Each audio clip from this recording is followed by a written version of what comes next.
അമ്മ മാതാവിനും തിരുകുമാരനും നന്ദി. എൻ്റെ പേര് ആതിര.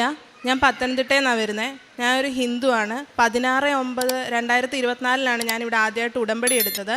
ഞാൻ 9 മാസം പ്രഗ്നൻ്റ് ആയിട്ട് 9 മാസം അങ്ങോട്ട് തുടങ്ങിയ ടൈമിൽ എനിക്ക് രാവിലെ ഒരു 4 മണിയായപ്പോൾ ബ്ലീഡിങ് ഉണ്ടായി.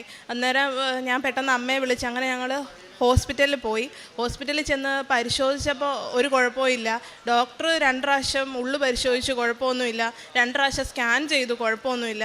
അന്നേരം എനിക്ക് ഡേറ്റ് ആയിട്ടുമില്ല. June 21 date. ഈ ബ്ലീഡിങ് ഉണ്ടായത് മെയ് 20 അന്നേരം ഡേറ്റ് ആയിട്ടില്ല, കുഞ്ഞിന് വളർച്ചയായിട്ടില്ല, എനിക്ക് വേറെ ബുദ്ധിമുട്ടൊന്നുമില്ല. അപ്പോൾ എന്നാൽ നമുക്ക് നാളത്തേക്ക് നോക്കാം എന്ന് പറഞ്ഞ് വെയിറ്റ് ചെയ്ത സമയത്ത് വൈകിട്ട് ഒരു 7 മണിയായപ്പോൾ എനിക്കൊരു ബുദ്ധിമുട്ടുമില്ല. പക്ഷെ പൈപ്പിൽ നിന്ന് വെള്ളം എങ്ങനെയാണോ വരുന്നത് അതുപോലെ എനിക്ക് ബ്ലഡ് വരിക. എനിക്കൊരു വേദനയും ബുദ്ധിമുട്ടുമില്ല. അപ്പോൾ ഞാൻ ഇത് കണ്ടിട്ട് പെട്ടെന്ന് നേഴ്സിനോട് പറഞ്ഞു. അവർ പെട്ടെന്ന് ഡോക്ടർമാരെല്ലാം ഓടി വരികയാണ്, ഇത്ര ഹെവി ബ്ലീഡിങ്ങാണ്.